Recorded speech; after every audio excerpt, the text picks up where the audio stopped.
आइए जानते हैं आगे की कहानी। राजवीर के घर पर उसे कोई मिलने आया था, तो राजवीर और शिवी डाइनिंग टेबल से उठ उनसे मिलने जाते हैं और वही यहाँ मौका देख नीरज उनके सवालों से बचने के लिए शिविन को लेकर वहां से निकल जाता है। यहाँ राजवीर और शिवी हॉल में आकर देखते हैं तो दो लोग सोफे पर बैठे हुए थे।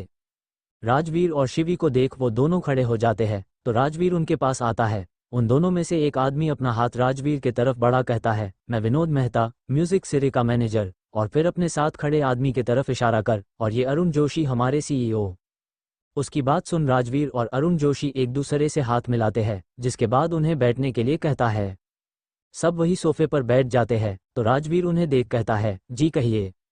विनोद मेहता, मिस्टर राजवीर, दरअसल हमारी कंपनी एक बहुत बड़ा शो कर रही है जिसमें बहुत सारे सिंगर परफॉर्म करने वाले हैं, तो उसी सिलसिले में हम आपसे बात करनी है। उसकी बात सुन राजवीर अपना सिर हिला देता है, तो मिस्टर जोशी आगे कहते हैं, दरअसल हम जो शो कर रहे हैं उसमें एंटरटेनमेंट इंडस्ट्रीज के कुछ लेजेंड और पुराने जिन्होंने अब तक हमारे म्यूजिक इंडस्ट्री को अपना वक्त दिया है, हम उनके सम्मान में शो कर रहे हैं, तो हम चाहते हैं कि आप भी उसमें भाग ले और उनके कुछ गाने परफॉर्म करें। उनकी बात सुन राजवीर शिवी को देखने लगता है, तो शिवी अपना सिर हाँ में हिला देती है। शिवी की हाँ देख राजवीर मिस्टर जोशी से परफॉर्मेंस के लिए हामी भर देता है, जिसके बाद मिस्टर जोशी उसे बताते हैं कि ये शो दिल्ली में होने वाला है जहां राजवीर को आना है। और भी शो के बारे में कुछ बातें करने के बाद उनकी बात पर राजवीर तैयार हो जाता है, जिसके बाद मिस्टर अरुण जोशी और मिस्टर विनोद मेहता वहां से चले जाते हैं। उन दोनों के जाते ही वहां निखिल मामाजी आ जाते हैं। मामाजी को देख शिवी के चेहरे पर अजीब भाव आ जाते हैं, जिसे वो राजवीर से छुपा लेती है। निखिल उन दोनों के पास आकर बैठ जाता है, तो राजवीर उसे पूछता है, मामाजी आप कल से कहाँ गए थे? उसके सवाल पर निखिल कहता है, वो बेटा मैं काम से गया था। इतना बोल वो शिवी को देखने लगता है और शिवी को उसकी नज़रें कुछ अजीब लगती है। तभी वहां नीरज और शिविन आते हैं, वो दोनों भी वहीं बैठ जाते हैं, जिसके बाद राजवीर उन्हें बताता है कि वो और शिवी 2 दिन बाद दिल्ली जा रहे हैं राजवीर के शो के लिए, जिसे सुन नीरज और शिविन भी खुश हो जाते हैं और वो भी साथ चलने की बात करते हैं। उनकी बात राजवीर भी मान लेता है, तो वही निखिल मामा जी भी कहते हैं कि उन्हें यही कुछ दिनों तक काम है। सब दिल्ली जाने के नाम से बहुत खुश थे, तो ऐसे ही उनकी दिन और रात बीत जाती है। अगला दिन राजवीर की सुबह नींद खुलती है और उसकी नज़र उसकी बाहों में सो रही शिवी पर जाती है। राजवीर शिवी को देख मुस्कुरा देता है और उसका माथा चूम लेता है। राजवीर जैसे ही शिवी के माथे को चूमता है वो चौंक जाता है और जल्दी से शिवी के माथे को छूकर देखता है। शिवी के माथे को छूते ही राजवीर को महसूस होता है कि शिवी को बुखार है। राजवीर शिवी को आराम से बेड पर सुलाता है और उसे एक बार फिर चेक करता है, तो उसे शिवी का बदन कुछ ज़्यादा ही गर्म महसूस होता है। राजवीर शिवी के गाल को थपथपा उसे जगाने लगता है, जिस पर शिवी धीमे से अपनी आंखें खोलती है। राजवीर शिवी को देख प्यार से, क्या तुम ठीक हो? उद्धरण चिन्ह। उसके सवाल पर शिवी के बस होंठ हिलते हैं और वो कुछ बोल नहीं पाती है, तो राजवीर जल्दी से डॉक्टर को कॉल कर घर बुलाता है। कुछ देर बाद शिवी बेड पर लेटी हुई थी और डॉक्टर उसे चेक कर रहे थे। वही राजवीर शिवी के पास उसका हाथ पकड़े बैठा हुआ था और कमरे में नीरज और शिविन एक तरफ खड़े थे। डॉक्टर शिवी को चेक कर उसे इंजेक्शन लगा देते हैं, फिर राजवीर को देख कहते हैं, इन्हें तेज बुखार है पर मैंने इंजेक्शन दे दिया है, कुछ देर में आराम हो जाएगा।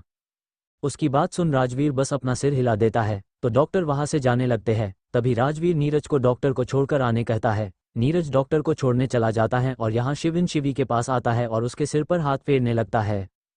कुछ देर बाद शिवी सो जाती हैं, तो राजवीर शिविन और नीरज को कमरे से बाहर भेज देता है, जिसके बाद दोनों वहां से चले जाता है। पर राजवीर शिवी के पास ही बैठा रहता है। उसे समझ नहीं आ रहा था कि शिवी कल रात तक तो ठीक थी, फिर सुबह अचानक उसे बुखार कैसे आ गया।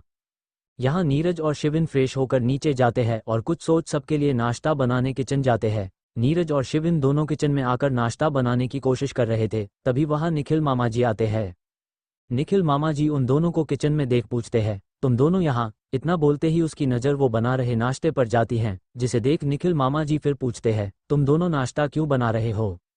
उसके सवाल पर नीरज उसे देख कहता है, वो शिवी भाभी की तबीयत ठीक नहीं है, तो आज नाश्ता हम बना रहे हैं। उसकी बात सुन निखिल मामाजी चौंक कर पूछते हैं, क्या हुआ शिवी को? नीरज, उन्हें बुखार है। इतना बोल वो नाश्ता बनाने लगता है, तो वही निखिल मामाजी शिवी को देखने किचन से निकल कमरे के तरफ बढ़ जाते हैं। यहाँ राजवीर अभी शिवी के पास बैठा हुआ था और शिवी बेड पर सो रही थी। तभी कमरे में निखिल मामाजी आते हैं। निखिल मामाजी कमरे में आकर शिवी को देखने लगते हैं, तो वही राजवीर भी किसी के आने की आहट सुन दरवाजे की तरफ देखने लगता है। निखिल मामाजी को देख राजवीर अपनी जगह से खड़ा हो जाता है, तो निखिल मामाजी शिवी के पास आकर पूछते हैं, क्या हुआ शिवी को? राजवीर, बुखार है। निखिल मामा जी, ऐसे अचानक? कल तक तो ठीक थी। राजवीर शिवी को देख, पता नहीं क्या हो गया अचानक। उसकी बात सुन निखिल मामा जी उसके कंधे को थपथपा, शिवी का ख्याल रखना। उसकी बात पर राजवीर अपना सिर हिला देता है तो निखिल मामा जी कमरे से बाहर जाने लगते हैं, पर फिर दरवाजे पर रुक बीमार शिवी को देख अजीब तरह से मुस्कुरा देते हैं। कुछ देर बाद शिवी की नींद खुलती है और वो अपनी जगह से उठने लगती है तो राजवीर उसकी मदद करता है और उसके चेहरे को पकड़ उसे पूछता है, अब कैसा लग रहा है? उसके सवाल पर शिवी बस अपना सिर हिला देती है। फिर राजवीर को देख कहती है, मुझे फ्रेश होना है। उसकी बात सुन राजवीर उसे बेड से उठने में मदद करता है, फिर उसे अपनी बाहों में उठा बाथरूम की तरफ बढ़ जाता है। राजवीर शिवी को ब्रश करा, उसका चेहरा एक गीले टॉवल से साफ कर वापस कमरे में लेकर आता है और आराम से बेड पर बैठा देता है। तभी कमरे में नीरज और शिविन आते हैं, जिनके हाथ में उनका बनाया हुआ नाश्ता था। उन दोनों को नाश्ते के साथ देख शिवी और राजवीर चौंक जाते हैं। राजवीर, ये सब? नीरज नाश्ता शिवी के सामने रखते हुए, वो भाभी की तबीयत ठीक नहीं थी और शांता भी नहीं आई थी, तो मैंने सोचा। उसके इतने बोलते ही शिविन उसे घूरने लगता है तो नीरज अपनी बात ठीक करते हुए कहता है, वो भाभी की तबीयत ठीक नहीं थी और शांता भी नहीं आई थी, तो हमने, मतलब मैंने और शिविन ने सोचा नाश्ता हम बना लेते हैं। इतना बोल वो शिविन को देख इशारे से पूछता है, अब ठीक है? शिविन भी उसे इशारे से ही हाँ बोलता है, जिसके बाद राजवीर अपना सिर हिला वो नाश्ता लेकर शिवी को खिलाने लगता है। तभी शिवी उसे रोक पूछती है, आप सबने नाश्ता किया? शिवी के सवाल पर सब एक दूसरे को देखने लगते हैं, जिसके बाद राजवीर कहता है, पहले तुम खा लो फिर हम खाते हैं। उसकी बात सुन शिवी कुछ कहती उसे पहले वो तीनों साथ में कहते हैं, चुप। उनके साथ में बोलने पर शिवी चौंक जाती हैं, तो वही वो तीनों एक दूसरे को देखते हैं, जिसके बाद राजवीर शिवी को नाश्ता कराने लगता है। शिवी के नाश्ता करने के बाद राजवीर उसे दवाई देकर सुला देता है, फिर वो तीनों साथ में नाश्ता करते हैं। नाश्ता करने के बाद राजवीर को अचानक कुछ याद आता है, तो वो नीरज से पूछता है, मामा जी को दिया नाश्ता? उसके सवाल पर नीरज, पूछा था पर उन्होंने मना कर दिया। उसकी बात सुन राजवीर अपना सिर हिला देता है। शाम का वक्त।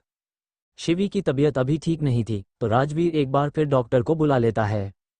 डॉक्टर शिवी को चेक कर राजवीर से कहता है, इन्हें कुछ दिन बेड रेस्ट देना होगा और अगर कल तक बुखार कम नहीं हुआ तो इनके कुछ टेस्ट करने होंगे। उनकी बात सुन राजवीर अपना सिर हिला देता है तो डॉक्टर वहां से चले जाते हैं। राजवीर शिवी को देखता है और उसके पास बैठ सिर से हिलाने लगता है। तभी उसका फोन बजता है। राजवीर अपना मोबाइल देखता है तो मिस्टर विनोद मेहता का कॉल था। राजवीर शिवी से थोड़ा दूर जाकर कॉल उठा बात करने लगता है। Rajveer, hello mister Mehta. सामने से मिस्टर मेहता कहते हैं, मिस्टर राजवीर मैंने बस आपको ये याद दिलाने के लिए कॉल किया है कि कल आपका शो है दिल्ली में, तो आज रात को आपकी फ्लाइट है। उसकी बात सुन राजवीर परेशान हो जाता है। राजवीर परेशान होकर, मिस्टर मेहता दरअसल मैं आज रात दिल्ली नहीं आ पाऊंगा। उसकी बात सुन मेहता कहते हैं, मिस्टर राजवीर कल रात को आपका शो है और आप कह रहे हैं आप दिल्ली नहीं आ सकते। उसकी बात पर राजवीर, मैं नहीं आ सकता मिस्टर मेहता, उसके लिए मैं आपसे माफ़ी चाहता हूँ।